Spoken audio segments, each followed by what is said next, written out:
These days, every device has a clock in it, but it's nice to have an old-style grandfather clock just chiming out the hours and keeping track of time in a comfortable and passive way. In this video, I'm going to show you how I made this Internet of Things donger and show you how you can make one yourself with some 3D printed parts and some tubing and some simple components. If you're interested in changing this model around, you're going to have to manipulate the OpenSCAD source file a little bit. Not everyone needs to change the model if you've got the same components that I used and you just want to make a copy of what I made. Otherwise, skip ahead. The striker will hit in the center of the chime, and really the whole model works by setting this height here so that the stroke of the hammer will hit the chime in the center and hit it nice and square from the side. We can just change the diameter of the chime very easily. If you had a different sized tube you wanted to use, you could adjust the model for that. You might also want to adjust the model for let's say a shorter chime or maybe a longer chime. You can do that too. You can see that the servo might end up in sort of a silly place, right? So the way you can counteract that is by changing the length of the arm that you're using on the hammer. That's the setting here, the arm extension length, and we could tune that parameter to bring things back into line. The next kind of change you might need to make is to change your servo. There's a bunch of settings that you have to measure off your servo, and you might be able to just change these settings and have everything work. If you need to really modify the servo, you would make some modeling changes here. So this is the servo module. It does some things if it's modeling negative space, and so it models the object and its negative space. It's similar for the other part of the servo that you might need to modify, which is the thing that you stick on the end of the shaft that gets glued into the arm extension. When you're all ready and you've got your assembly tuned up, you need to print all the parts, and the way you do that is with another module that's down here. You say to print, and it basically takes the parts that you need and arrays them out so they're all on the XY plane for printing. The way it works is you load it into the slicer program, and then essentially there's a million settings and it comes up with a toolpath. Okay, slicing is complete and the toolpath has been generated. We can just review the toolpath quickly. These are the individual layers that are going to be drawn out by the printer to make the objects, and you also see that there's some support material in there. Okay, these are the parts hot off the press. This one got pretty seriously destroyed trying to come off that bed. So I'm printing another one, and I've just turned my bed down another 10 degrees. Really, this is so funny to me because for years I had all sorts of trouble getting things to stick. And now with this PEI sheet, things just stick like glue. The joyous time has come. It's time to put things together. This is a cheap servo. Cheap as in cost, cheap as in quality. I think they're pretty common. I think these are called 9-gram servos. Could be 9 grams. And you get these doodads here. They all kind of plug on here, and then there's a screw there. It all holds it together. So you need one of those. It's about, I don't know, $2 or $3. You also need one of these. This is a cool little development board. This is called a D1 Mini. In this case, to keep it small, to make it fit in a tiny spot, I don't use any of those bits. They're just going to be extra. So what we're going to do is we're going to take the servo itself and snip it with enough wire to work, and then we're going to just wire and solder this together. It's permanente, except of course I'm not going to blow my dough on that because I have a prior prototype and I'm going to cannibalize it for the parts. I've already done that, in fact. I broke that connection, so now I have to solder that back together. This piece needs to get glued on there. A little shmoo there, a little shmoo over there, and some shmoo down the middle. This isn't really precision work here. I'm not sure why this works so well. I don't ever seem to have these joints come apart because you are trying to glue plastic, which is always fraught with failure. But, oh, yeah, a little extra. But somehow the PLA bonds well with this glue. This is the WeMos D1 mini module. It's a development board. The ESP chips are sort of distinguished by having onboard Wi-Fi.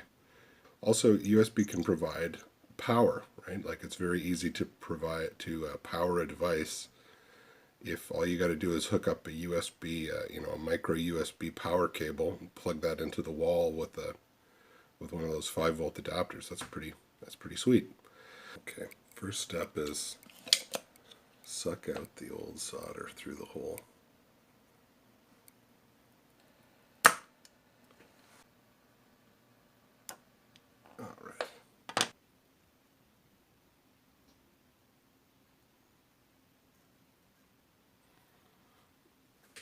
That looks pretty good. I like to design good slots into my stuff so that things fit in nicely and don't need much adjustment. And then this one, oh boy, it's going to be tight. This one goes here. You can see I made that front of the chip visible. It's pretty cool. That's mainly why I did it. This one's pretty simple. It just doesn't need much. Okay,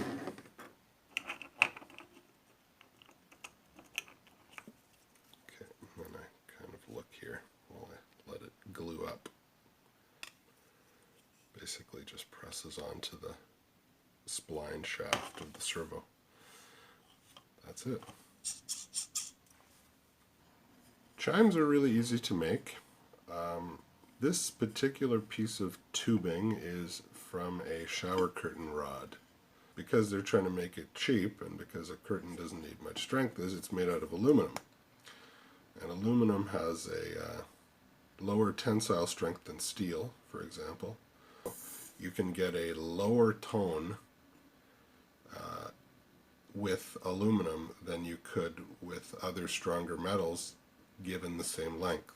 So typically you don't want a ping, you want sort of a bong, so aluminum is good. You measure your thing, and then this is 0.224 the distance. Okay, so this is some string. I'm going to try to tie a couple of knots in here. Well, it feels pretty right.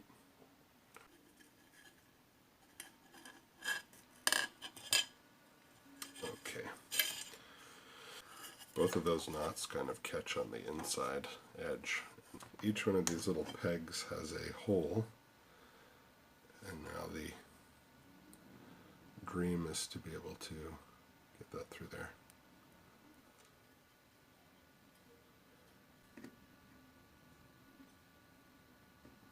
I think I've got way too much once again.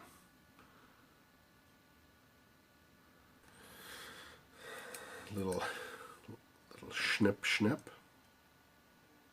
Oh wait, yeah. Don't cut the wrong side.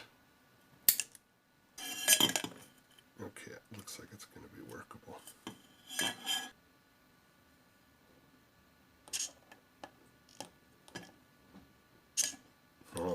close. Here we see the donger in its native habitat. I'll do a little token adjustment to sort of show what's going on there. So I'm just pulling out the power and reapplying it. So it's gonna, so far so good.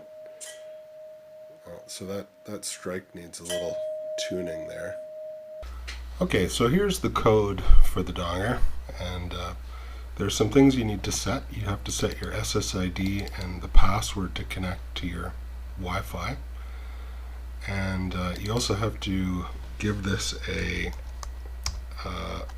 local multicast DNS name.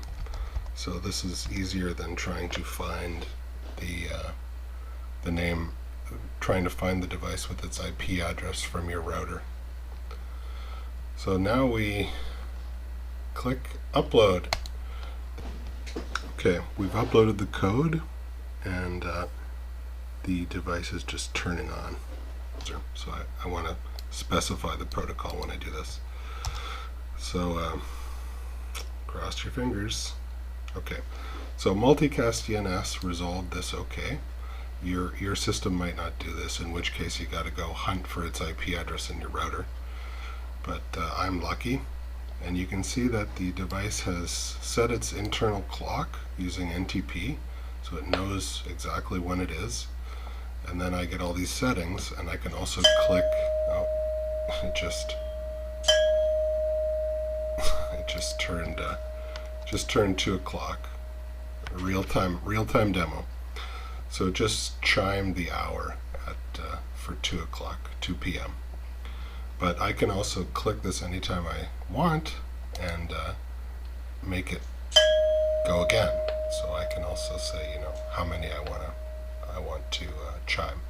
But these are the settings, and let me just explain them very briefly here. But you have to understand you need to tune these. A key one would be your time zone. So I'm in GMT -5, but put your time zone in there because NTP is all GMT. The chime from and chime to means, start chiming at 6 a.m. and stop at 10 p.m. If you want these to go 24 hours a day, set from to 0 and 2 to 23. The multi-delay is the time between multiple chimes. So if it's chiming 3 o'clock, that would be dong, and then 3,000 milliseconds, and then dong, and then 3,000 milliseconds. So the rest of these are essentially the important ones are, this is the position at rest. This is the angular position just before we try to strike with the hammer. And this is the maximum extension of the stroke. So this is, hit harder is a higher number here. These numbers might go forward or reverse depending on your servo. For this particular servo, it thinks that, towards the chime is a higher angle. That might be the opposite for your servo. And the strike delay is how long we spend striking. And really, for tuning, this is a very important parameter. It ends up being essentially how hard you hit the, how long you spend headed towards this coordinate ends up being most of the strength of the chime. Once it's tuned, these settings will be remembered. These settings are stored to the flash EEPROM. Another way you can use the chime is we can just contact it directly from a script, so that I can ask a tool like wget to just make a request to the host name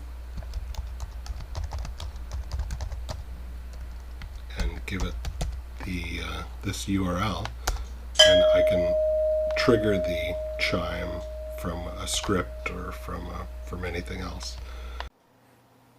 Okay, if you want to see more like this, click subscribe, click like, give me a little juice. I've been at this for a long time and I got 50 subscribers.